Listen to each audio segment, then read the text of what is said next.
시편 23편 나의 영원하신 목자. 목사님들이 1년에 한 번은 꼭 이 설교를 하라고 합니다. 11조 설교하고요. 오늘 1년에 2번도 좋고 3번도 좋고 은혜 받는 말씀이죠. 성경에는 은혜로운 말씀이 너무나 많이 있습니다. 그 중에도 특별히 우리들이 좋아하는, 또 사람들이 좋아하는 말씀이 있습니다. 시편 1편, 시편 23편, 시편 51편, 이사야 53장, 주기도문, 그리고 산상수훈의 그 주옥 같은 예수님 말씀을 모두 다 많이 알고 또 특별히 많이 은혜를 많이 받는 것이 바로 그 말씀입니다. 특별히 시편 23편은 주기도문 다음으로 유명한 말씀이죠. 주일학교 어린아이들도 그리고 황혼교회 노인들도 다 좋아하는 애송시입니다. 특히 미국에서는 아기의 출생이나 결혼식, 장례식, 특별히 위급한 일이 닥칠 때는 목소리를 내서 다 함께 이 시편 23편을 외운다고 들었습니다. 항상 무슨 일만 있으면 아무데나 전화한대요. 아무데나 전화하면 교환원이 받을 거 아닙니까? 그럼 교환수에게 지금 이런 일이 닥쳐내서 같이 시편 23편을 같이 지금 외워달라고 그러면 같이 또 막 그 전화상으로 그런다는 말을 들었습니다. 시편 23편을 보면 푸른 풀밭과 쉴만한 물가에서 높고 푸른 하늘을 날며 노래하는 행복한 한 마리의 종단새를 우리는 떠올리게 됩니다. 그러나 그 다음에는 이어서 사망의 음침한 골짜기가 나옵니다. 이 사망의 음침한 골짜기는 어두운 밤을 지새우며 슬피우는 작은 새인 나이팅게일을 연상하게 됩니다.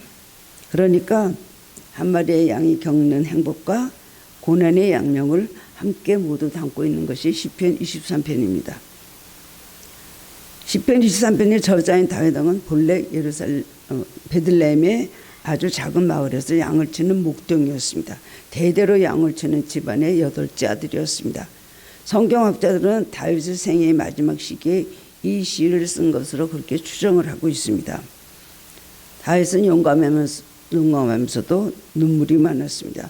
담대하면서도 정서가 풍부한 사람으로 악기도 아주 잘 다루고요. 그리고 문학적 재능도 뛰어나서 시편 150편 중에 73편이나 되는 많은 시를 썼습니다. 한낱 보잘것없는 목동이었던 다윗이 하나님이 높여주심으로 그가 이스라엘의 왕이 되었습니다. 많은 연단과 많은 훈련을 받았지만 하나님께서 그를 약속하신 대로 높여주셨습니다. 그래서 그를 이스라엘의 왕이 되게 하고, 그리고 이스라엘 나라 왕이 통일국가의 왕이 되니까 이제 나라가 안정이 되었습니다. 그리고 자신도 개인적으로 평안한 삶을 살게 되었을 때 풍파가 많았던 자기의 삶을 이렇게 뒤돌아봅니다.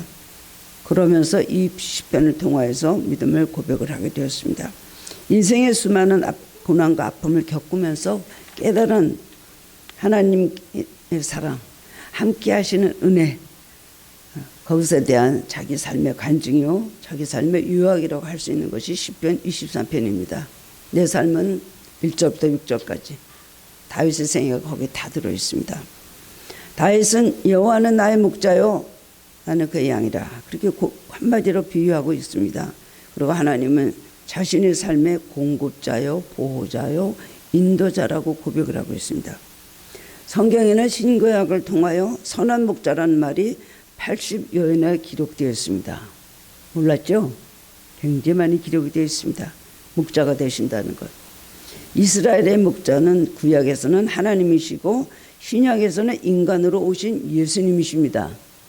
그래서 하나님은 시편 오늘 23편 2절에서 여호와는 나의 목자시니 내게 부족함이 없으리로다.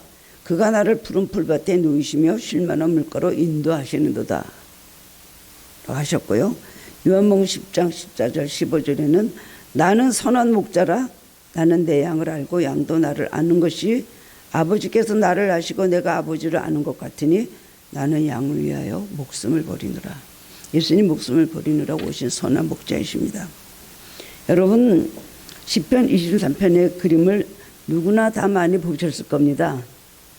넓은 초원에 많은 양들이 있고 푸른 풀밭에 그리고 어떤 바위에 예수님이 이렇게 양을 안고 계시는 바로 그 그림입니다. 그 그림을 보면 초원에 모여있는 양들은 너무나 행복하고 평화로운 전경 속에 있고 푸른 초원의 안식을 느끼는 모습을 볼 수가 있습니다. 많은 사람들이 시편 23편을 특별히 좋아하는 이유는 하나님의 목자가 되어주시기 때문에 그 삶의 푸른 풀밭과 쉴만한 물가의 안식이 있다는 것을 알기 때문입니다. 그것을 바라고 그것을 또 믿기 때문에 시편 23편을 아주 사람들은 좋아합니다. 그러나 1절에서는 양에게 부족함이 없다고 했지만 4절에 와서 보면 양이 항상 평안한 상태만은 아닌 것을 말하고 있습니다. 양은 때때로 병에 걸릴 때도 있습니다. 아플 때도 있습니다. 가시에 찔릴 때도 있습니다. 그것보다 더 무서운 것은 사망의 음침한 골짜기를 지나가는 것입니다. 다윗은 이 시에서 하나님이 자신의 목자가 되어 주셔서 부족함이 없고 형팔할 때도 많았지만 사망의 음침한 골짜기를 지날 때도 있었고 그 가운데서 자기를 죽이려 하는 원수들도 있었고 그러나 어느 때든지 하나님 함께 하셔서 승리할 수 있었고 그 은혜는 이 땅에서 뿐만 아니라 이 다음에 죽음 후에 천국까지도 영원히 이어질 것이라고 확신을 하고 있습니다. 여러분 누가 삶의 목자가 되어 있습니까? 오늘 누구를 따라가고 있습니까? 내 삶의 목자가 나입니까? 내 삶의 목자가 돈입니까? 내 삶의 목자가 아는 다른 어떤 사람입니까? 오늘 본문의 말씀을 통해서 하나님과 나의 관계를 잘 오늘도 깨닫고 은혜를 나누는 시간이 되길 원합니다. 첫 번째는 우리가 알아야 될 양의 특징입니다. 우리 인간들은 얼마나 비슷한가 한번 비교해 보시기 바랍니다.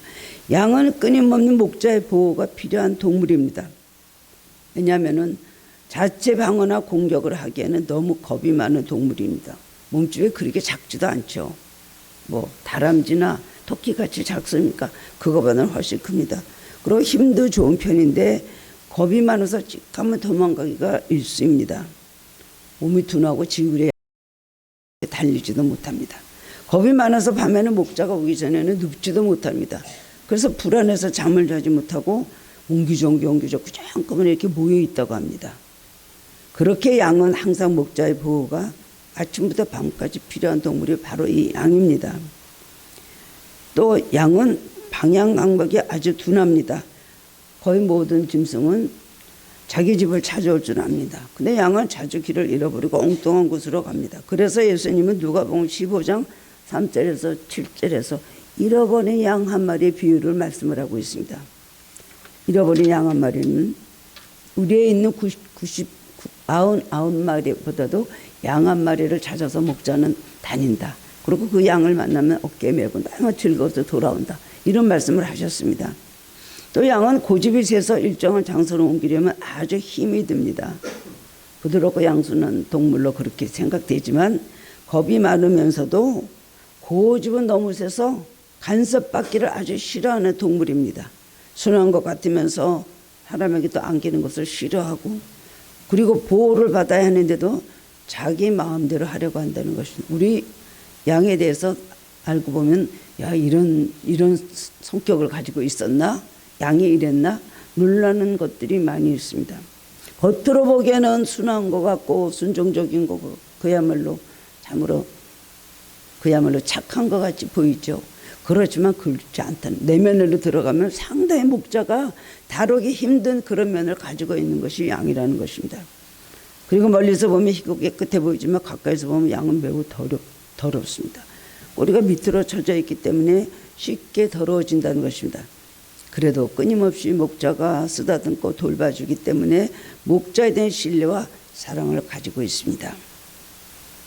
양들은 풀밭으로 인도하는 목자를 따라가지 않으면 굶어 죽을 수밖에 없습니다. 척박한 광야와 험한 산지가 대부분의 팔레스타인 땅에는 풀밭이 아주 귀합니다. 물도 없고 건조하고 메마른 들이 많이 있는 그곳에서 참으로 먹이를 구하는 것이 쉽지가 않습니다. 그런데 푸른 초원에만 가면 먹을 것이 너무나 풍성하고 그 다음엔 여러 가지로 자기 안정과 모든 평안이 보장되는 것이 바로 푸른 초원입니다. 그리고 편안하게 누워서 드러누워서 햇볕을 쐬면서 누워서 쉴 수 있는 것이 바로 푸른 초원입니다. 또한 쉴만한 물가는 잔잔한 시냇물이라는 말로 양들에게나 없어서는 안 될 생수의 바로 원천지인 것입니다. 왜 잔잔한 물가? 그냥 물가가 아니고 시원한 물가가 아니고 잔잔한 물가라 인도할까요? 이스라엘 시내는 급류가 많아서 양들이 가서 물을 먹으려고 얼굴을 댔다가는 그냥 그 머리가 급류에 휩쓸려서 생명을 잃어버리기 쉽기 때문에 목자는 양들을 이 시내가 잔잔한가 잔잔하지 않은가 그걸 살펴보면서 절대로 잔잔한 곳으로만 양들을 인도한다는 것입니다. 이렇게 목자는 양을 사랑하기 때문에 하루 종일 양들만을 생각하고 양을 위해서 일하고 수고합니다. 양이 목자의 인도함을 받지 않을 때는 굶주림과 목마름과 사망의 위험이 따라올 뿐입니다. 그러나 목자를 따라가며 인도함을 받을 때는 배부름과 평안과 안전이 보장되는 것입니다. 우리도 마찬가지입니다. 양의 선한 목자의 인도를 받기 싫어하듯이 우리 그리스도인들도 고집이 있습니다. 다른 데는 고집을 안 꺾어도 글쎄 어떨지 모르겠지만 하나님 앞에서는 고집을 꺾어야 됩니다. 하나님 앞에서 고집을 안 꺾는 사람은 참 미련하고 어리석은 사람, 화를 자초하는 사람이라고 할 수가 있습니다. 잘 가는 듯 하다가도 마음이 변하여 하나님의 뜻에 맞추기보다 제 뜻대로 합니다. 하나님께서 이스라엘 백성 하도 강팍하고 목이 곧은 백성에게 말씀하시기를 너희는 내 말을 안 듣는 것이 어렸을 때부터 습관이다. 그렇게 말씀하셨어요. 어렸을 때부터 너희는 내 말을 안 듣고 내 고집대로 가는 것이 너희의 성격이다. 그렇게 말씀하시고 한탄을 하셨습니다. 잘 가는 듯 하다가 갑자기 마음이 변합니다. 하나님의 뜻에 맞추기보다 제 뜻대로 합니다. 자기 고집을 꺾지 않기 때문에 그렇습니다. 눈에 보이는 현실적인 것만 보고 잘못 판단하면 길을 잃고 방황하게 됩니다. 그래서 이사야 53장 6절에서는 이렇게 말했습니다. 우리는 다 양 같아서 그릇 행하여 제 갈 길로 갔다. 우리는 항상 목자 대신 주님이 인도하신 대로 따라가야 위험하지 않고 평안한 삶을 살 수가 있습니다. 우리 그것이 바로 선택의 길에 있었을 때 그것을 생각하고 우리는 우리 삶을 선택을 해야 되는 것입니다. 결정하고 선택해야 될 때 이것이 하나님 뜻에 합당한가 안 한가 하나님 뜻에 합당한다고 생각한다면 자기 생각을 바꿔야 되겠죠. 자기 가는 길을 돌이켜야 되겠죠. 그렇지만은 어떤 일에 닥치면 자기가 삶의 주인이 돼서 자기 생각으로 자기가 자기 삶의 결론을 내립니다. 결정을 합니다. 선택을 합니다. 하나님은 저 멀리 있고 하나님 내 뜻에 생각 동의를 해 주실 거야. 아니면 하나님의 뜻을 내가 바꾸는 기도를 해야 되겠지 라고 고집을 부리는 모습을 참마음으로 보게 됩니다. 예전에 제가 섬겼던 게 어떤 나중에는 권사님 된 분이 있었는데 그렇게 그냥 하여튼 많은 분들하고 다투고 혈기가 많고 저한테도 얼마나 많은 상처를 줬는지 모릅니다. 그래서 목사님들도 가서 부목사님들 전도사님들이 가서 좀 뭐라고 하고 순종하셔야 됩니다. 또 맡은 것도 있겠는데 그렇게 하면 안 됩니다. 했더니 걱정 마세요. 성령님도 어떻게 못하는 내 성격입니다. 그러더라고요. 그래서 참 저를 굉장히 많이 핍박을 했어요. 왜냐하면 일찍 권사가 됐기 때문에 젊은 권사가 왔다고 그렇게 나를 핍박을 하더라고. 단 하나이기 때문에. 그랬는데 성령님도 어떻게 못하는 내 성격이라고 하던 사람이 성령님이 어떻게 하시더라고요. 무슨 일로 집안에 어려움 당하니까 10kg가 빠졌어요. 그래갖고 제 우편함에 와가지고 편지를 이렇게 써서 넣어두고 갔더라고요. 죄송합니다. 제가 잘못된 것을 용서하시고 저를 위해서 기도해 주십시오. 제가 건강이 말이 아닙니다. 왜 하나님 뜻대로 안 가고 자기 만들어 성령님도 어떻게 못하는데 고집 내 성격이라고 하나. 이 양의 특성이라는 것을 말해주고 있습니다. 두 번째로는 양은 사망의 골짜기를 지나갈 때도 있습니다. 4절 말씀에 보면 내가 사망의 음침한 골짜기에 다닐지라도 라고 합니다. 여기서 말하는 사망의 음침한 골짜기란 작은 어려움이 아닙니다. 그야말로 죽을 것 같은 죽음 같은 극단적인 그런 고통을 말하는 것입니다. 골짜기는 매우 위험한 것입니다. 골짜기 길은 좁고 가파르고 바위들이 금방 떨어질 수 있는 위험한 길입니다. 그러나 목자는 양을 데리고 여기저기 좋은 풀밭을 찾아 옮겨 다니는 과정 속에서 골짜기를 필수적으로 지나가야 됩니다. 양이 자칫하여 발을 헛디뎌서 깊은 계곡 아래로 떨어지면 죽을 수밖에 없습니다. 굉장히 위험합니다. 목자가 24시간 안에 골짜기에 빠진 양을 빨리 끄집어내지 않으면 그 양의 맹수에 물려서 죽고 마는 것입니다. 양들은 미련하여 앞에 낭떠러지가 있어도 돌아설 줄을 모르고 계속 가다가 뒤에서 따라오는 양들에게 밀려서 낭떠러지 떨어진다는 것입니다. 그러고 막 놀고 싶어서 여기저기 제 마음대로 하고 싶은 양은 여기 가보고 저기 가보고 호기심 있는 저기도 한번 가볼까. 앞에서 목자가 지팡이를 들고 인도하는 길을 쫙 따라가는데 혼자 빠져나와가지고 막 이리저리 돌아다니다가 발을 헛디뎌서 계곡에 빠지고 만다는 것이요. 목자는 양이 깊은 골짜기에 떨어지면 지팡이로 그 양의 허리를 끌어당겨서 구해냅니다. 또한 목자들은 막대기를 여러 개 가지고 다니다가 맹수가 달려들면 막대기를 던져서 양을 보호합니다. 우리는 길 대신 예수 그리스도를 목자로 해서 우리는 따라가는 양들입니다. 우리 삶의 목자 누구십니까? 세상 사람들, 하나님 없다 하는 사람들, 신이 없다고 하는 사람들, 그런 사람들은 목자가 없습니다. 자기가 목자고 자기 가족이 목자고 자기 모든 주변의 사람들이 목자고 그저 자기가 원하는 대로 같이 가는 누구 목자로 삼고 따라갑니다. 그러나 우리 그리스도인들은 예수님을 우리가 영접한 그날부터 천국 가는 그날까지 목자만 따라가야 되는 운명의 양들인 걸 알아야 됩니다. 어두운 골짜기를 통과해야 할 때가 당연히 우리에겐 있습니다. 골짜기에 빠져서 큰 고통이 우리를 누르기 시작하면 우리는 절망에 빠지게 되죠. 사망의 음침한 골짜기는 우리들에게는 고난, 고통, 시련, 역경, 시험 등을 의미하는 것입니다. 마귀는 그리스도인들을 죽이려고 끊임없이 골짜기로 우리를 밀어냅니다. 유혹을 주고 핍박을 하여서 넘어뜨리려고 합니다. 마귀가 하는 일은 하나님을 대적하고 사람을 유혹하고 사람을 핍박해서 하나님으로부터 멀어지게 하는 일이 마귀가 하는 일입니다.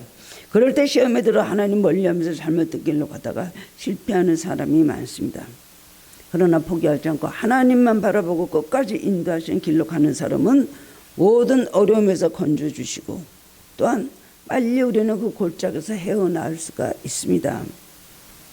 우리는 목자 되신 주님만을 따라갈 때 살 길이 있다는 것을 잊지 말고 마귀의 유혹과 시험을 이겨내야 됩니다. 천국 가는 거 그렇게 편합니까? 철로역정에 보면 수많은 사람이 천국길을 가는데 정말 시작에는 너무나 많은 사람이 천국길을 갑니다. 너무나 신앙생활 잘하고 하나님 뜻대로 살고 하나님 앞에서 순한 양같이 그렇게 살지만 한참 가다 보면은 수많은 사람들이 천국 가는 길에서 쓰러져서 넘어져 있다는 것입니다. 천국까지 가는 사람들이 몇 명이나 될까요? 시작은 하지만 다 중간에서 포기하고 쓰러지고 세상으로 나가고 그 다음에 가는 길을 잃어버리는 사람들이 너무나 많이 있다는 것입니다. 길을 바로 찾는 사람이 길을 바로 가는 사람이 바로 참된 그리스도인으로 갈 수가 있습니다. 마귀들은 우리에게 얼마나 많은 길로 우리를 유혹을 합니까? 너무나 많은 길로 우리를 유혹을 합니다. 그건 아니야. 그건 잘못된 길이야. 가는 길을 돌이켜 우리에게 자꾸만 말합니다. 핍박을 주죠. 괴로우니까 어떻게 그 길을 갑니까? 싫은데요. 그러나 유혹과 핍박을 마귀가 우리에게 주고 우리를 골짜기로 아무리 밀어뜨려도 우리는 주님의 가신 길을 우리는 바라봐야 됩니다. 골짜기에 빠져도 나를 인도하실 주님, 나를 긍휼히 여시는 살아계신 주님을 바라보고 때로 그때로 인내하면서 기다려야 됩니다. 실수해서 빠졌다고 하면 이제 죽었다, 이제 끝났다. 거기서 막 원망하고 불평합니까? 그렇지 않습니다. 그 안에서도 조용히 하나님 바라보면서 하나님 내가 깊은 수렁에 빠져 있습니다. 하나님 내가 이렇게 깊은 어두운 골짜기에 빠져 있습니다. 나를 구해 주시옵소서 할 때 목자된 예수님의 지팡이가 와서 우리 허리를 싹 끌어서 우리를 이끌어 주신다는 겁니다. 이것이 바로 임마누엘의 은혜입니다. 주의 지팡이가 가르치는 방향으로 가야 됩니다. 많은 양들이 왜 목자를 잘 따라갑니까? 많은 양들은 목자를 다 따라갑니다. 왜 그렇습니까? 체험이 있기 때문에 그렇습니다.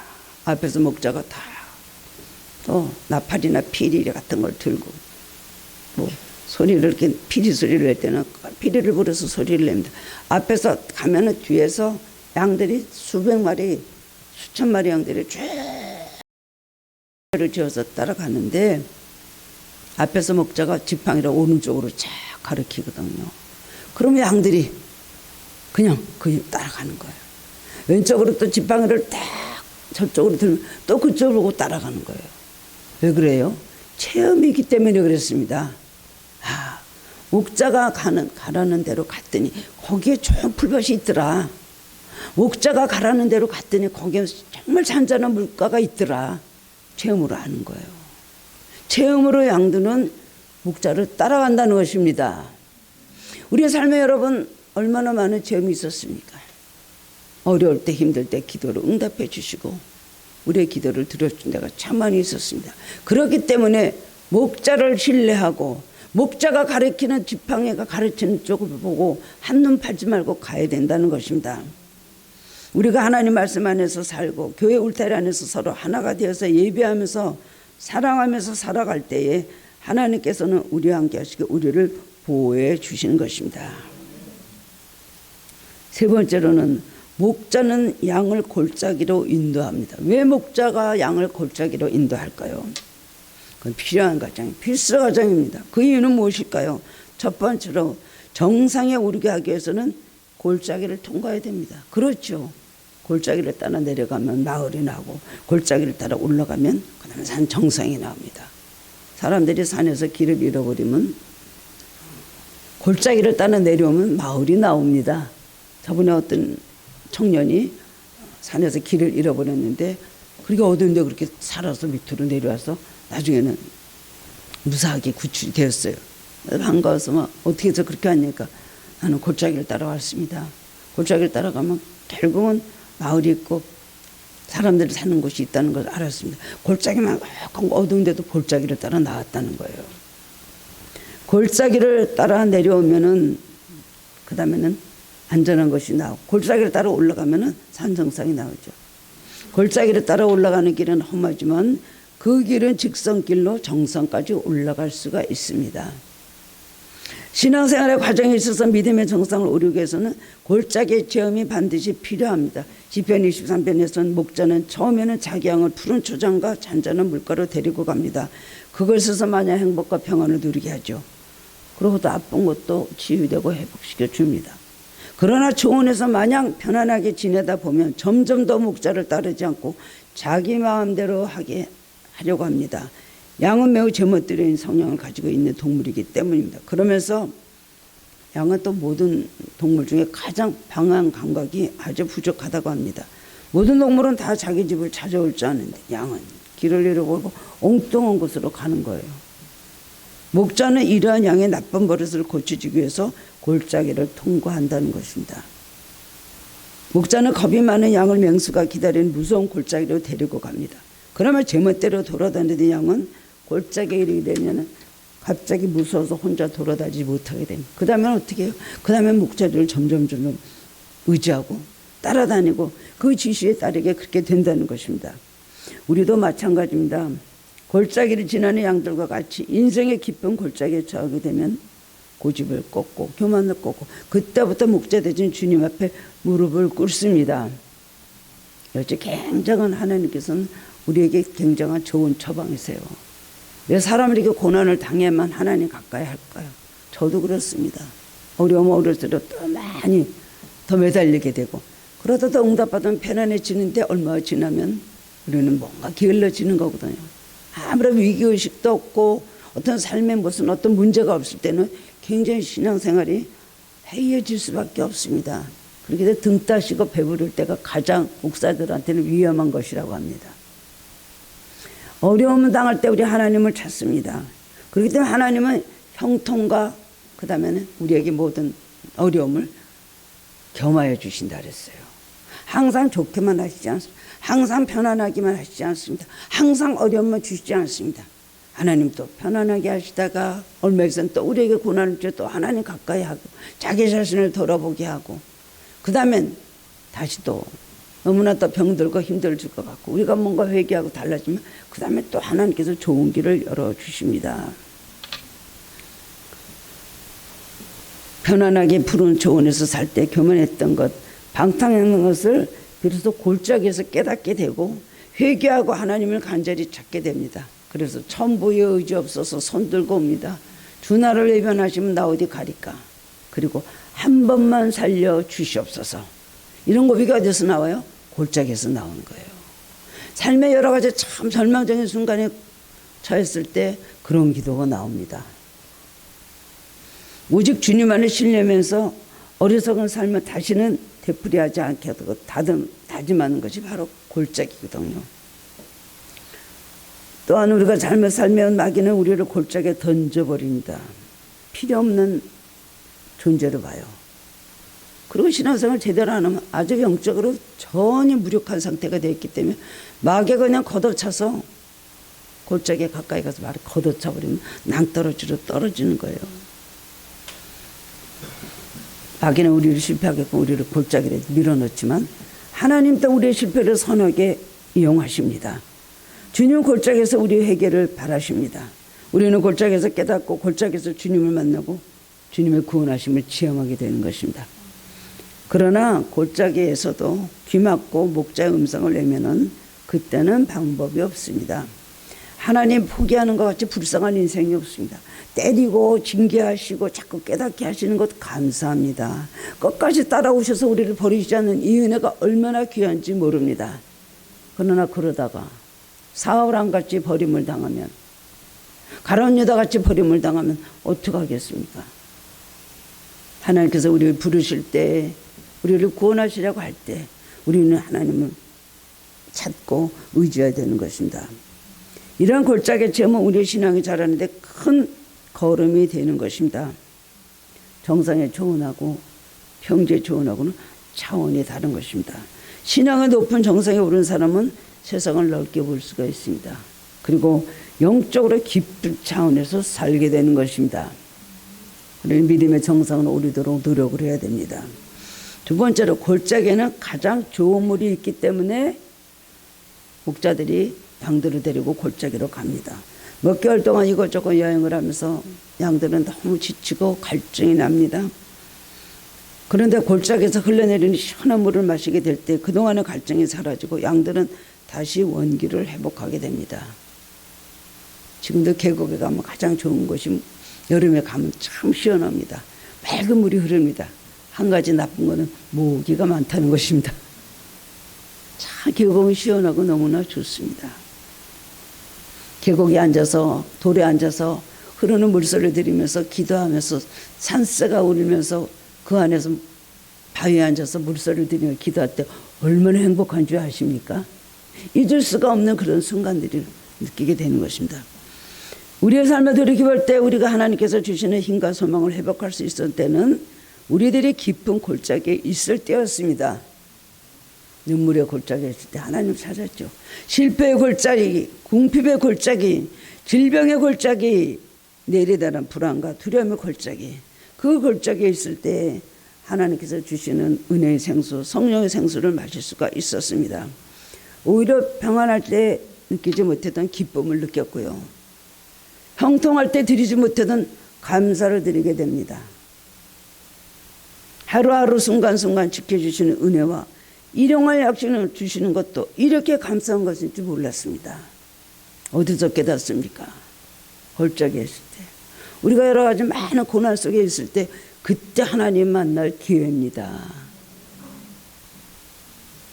골짜기엔 맑은 물이 있기 때문에 또 정상으로 올라가야 되니까 목자가 양들을 데리고 가지만 하나님도 마찬가지입니다. 이 세상에 있으면 그냥 매일 맑은 물을 마시면 물의 소중한 것도 모르고 물 주시는 분이 고마운 것도 모릅니다. 어려움을 당할 때, 갈증이 날 때, 먹을 것이 없을 때, 골짜기에 빠져서 부르짖을 때 하나님께서 오셔서 우리에게 은혜를 주시고 생수를 주시고 정말 죽을 수밖에 없는 것 같은 그런 괴로운 순간을 지날 때 주님께서 우리 마음에 평안함을 주십니다. 처음에는 괴로워서 슬퍼서 울었던 눈물이 예배드리고 나면 기도하고 나면 기쁨의 눈물로 감사의 눈물로 바뀝니다. 여러분 이거 부정할 수 없을 것입니다. 얼마나 어렵고 힘들 때 주님께서 도와주실 때 그때 그 은혜를 받고 주님을 만나고 모든 점을 내려놓고 마음의 평안함을 느낄 수가 있었을 것입니다. 우리는 사망의 음참 골짜기에서 간절히 하나님을 불렀고 하나님은 나의 부르짖음에 응답해 주셨습니다. 우리 삶을 들여다볼 때 얼마나 많은 순간을 우리를 도와주셨습니까? 맨날 한 번만 살려주십시오. 한 번만 살려주십니까? 근데도 얼마나 나를 도와주셨는지 막다른 골목에 처했을 때 주님께서 나에게 구원의 손길을 예물해 주신 걸 너무 많이 체험했는데 다 잊어버립니다. 다 잊어버립니다. 사람이 사람에게 은혜를 입히면 감사한 걸 알고 갚을 생각을 하는 거죠. 동물도 그 은혜를 안다고 그랬습니다.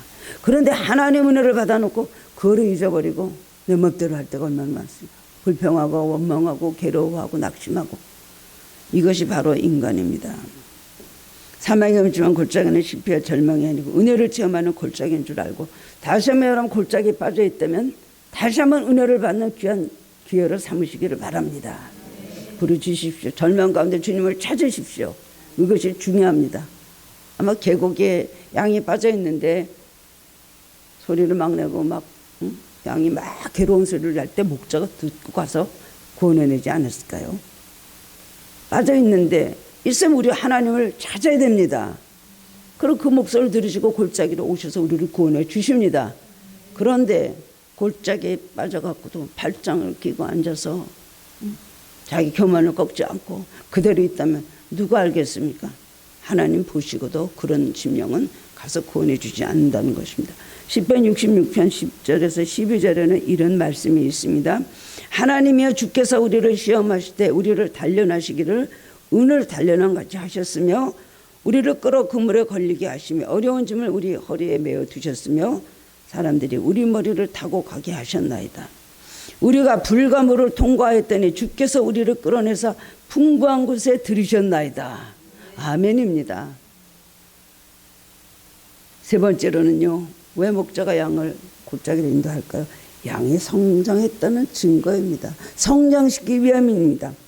목자는 어려서 양이 걷지도 못하는 새끼 양을 데리고 깊은 골짜기로 들어가지 않습니다. 양이 어느 정도 자라서 걸을 수도 있고 그다음에 올라가들 있을 때 산 정상을 향해서 양을 데리고 출발합니다.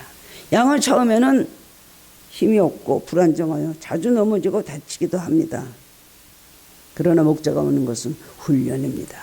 양들이 넘어지더라도 낮은 처장에 머무르면 안 된다. 넘어지더라도 정상을 올라가는 양으로 기르는 것입니다. 눈이 밝아져야 됩니다. 양들이 다리에 힘이 있어져야 됩니다. 넘어져도 일어날 수 있는 그런 훈련을 해야 됩니다.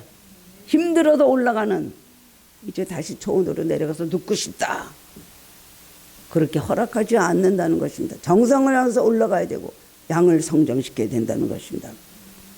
그래서 어린 양들에게는 골짜기는 반드시 필요한 과정인 것입니다. 양은 골짜기를 거쳐 정상으로 올라가는 것입니다. 우리도 마찬가지입니다. 우리가 험한 골짜기를 통과하는 것은 신앙이 그만큼 자랐다는 증거입니다. 하나님께서 그런 과정을 우리에게 주실 때가 있습니다. 왜 하나님 날 이렇게 합니까? 날 이런 거 싫습니다.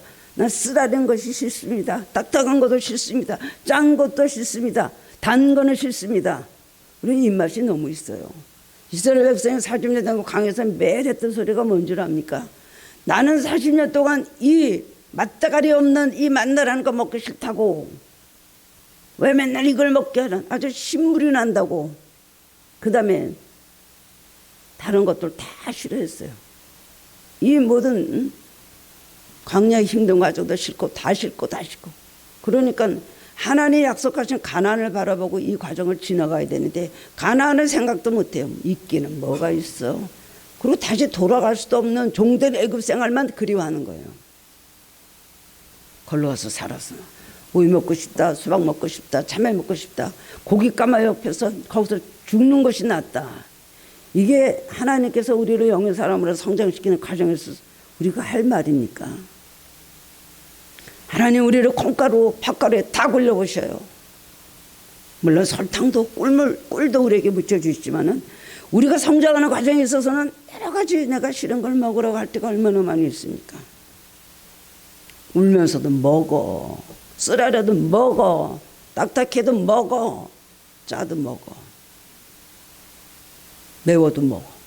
눈물을 흘리면서 먹어야 되는 거예요. 항상 우리에게 꿀물만 주시고 설탕만 주시고 맛있는 떡만 주십니까? 신앙이 성숙한 사람은 이런 과정을 통해서 올라갈 수 있어야 돼요. 양이 넘어지고 양이 무슨 잘못이 있어요? 아직 다리가 힘이 없는데 가다가 돌에 불에 넘어지고 나무 불에 넘어지는데 그게 왜 양의 잘못입니까? 엄밀히 따지면 목자가 걸러 인도하기 때문에 할 수 없이 그런 길을 가야 되는 거예요. 좋은 정상이 있기 때문에, 정상의 조언은 이 아래의 조언하고 다르기 때문에 하나님께서 정상으로 인도하시는 것입니다. 고난당하는 것이 내게 유익이라. 고난당하기 전에 내가 그릇 행하였더니 고난당함으로, 너의 말씀으로 고난당함으로 내가 신앙이 많은 성장이 있었다고 고백을 하고 있습니다. 연단 가운데 하나님 말씀을 지켜야 됩니다. 우리가 험한 골짜기를 통과하는 것은 하나님께서 우리를 그만큼 신앙이 이제 자랐다는 것을 그걸 보시기 위해서 우리를 어렵게 하시고, 시험을 주시는 이유는 뭐예요? 테스트라고 그랬잖아요. 테스트. 마귀가 주는 것은 똑같은 사건을 통하여 마귀가 주는 것을 쓰러지게 하는 거예요. 유혹이에요. 넘어지게 하는 거예요. 그러나 하나님께서 똑같은 상황을 오늘 통하여 마귀가 주는 건 그런 의미, 하나님께서 주시는 것은 우리를 테스트하는 겁니다. 너 축복받을 만한, 응답받을 만한 때가 되었나? 네가 그래 그동안 기도하고 많은 걸 쌓았지. 그러면 이제 한번 네 신앙을 네가 증명해봐. 너 이 시험을 이길 수 있어? 내가 너에게 약속하시는 축복을 주는 걸로 믿고 기다릴 수 있어?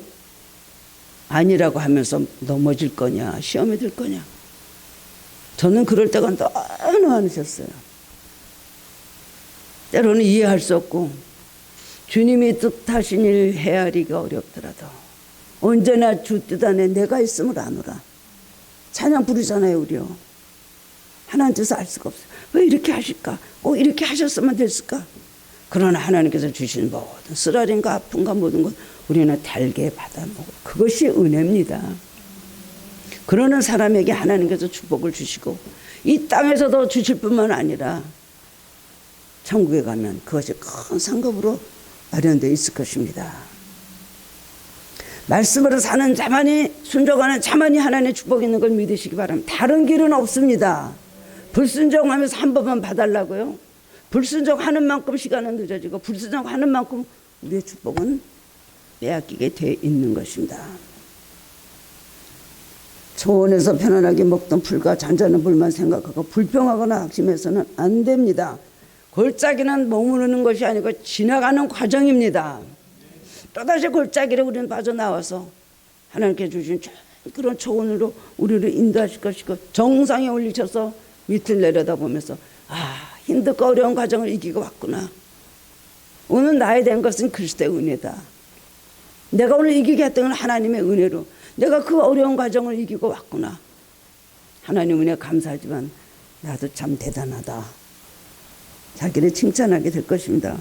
우리는 높은 정상의 승리에 이를 때까지 인내하고 노력해야 됩니다.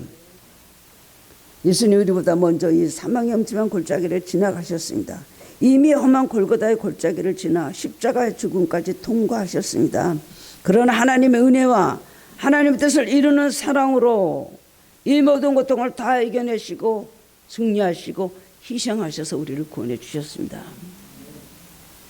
무엇보다 우리가 큰 노래가 되는 것은 골짜기에서도 주님이 우리와 함께 하신다는 겁니다. 주님께서 주시는 평안과 넉넉히 이길 수 있다는 믿음과 하나님의 사랑 가운데서 감사가 터져 나옵니다. 그렇게 할 때까지 우리는 주님을 붙잡아야 되는 것입니다. 골짜기는 수많은 성도들이 주님과 함께 통과한 것입니다. 골짜기는 상처만 남는 것이 아닙니다. 우리는 상처로 끝나면 안 돼요. 상처만 남는 것이 아니죠. 우리가 처했던 골짜기마다 처음으로 마셔봤던 맑은 생수가 있었습니다. 골짜기의 체험을 통해서 선한 목자의 사랑과 구원하심을 깨닫게 하십니다. 그리고 오늘 주님 우리를 데리고 정상으로 올라가십니다. 골짜기를 우리에게 주실 때 그거가 싫다고 해요? 하나님 정하신 길을 우리가 어떻게 하겠습니까? 그저 하나님 말씀에 순종하고 인내하고 하나님 하실 일들을 우리는 바라봐야 될 것입니다. 세상에서 줄 수 없는 평안, 세상에 줄 수 없는 위로 하나님께서 나에게 갚아주십니다. 참된 제자, 참된 그리스도를 되려면 꾸준히 정성을 향해서 올라가야 됩니다.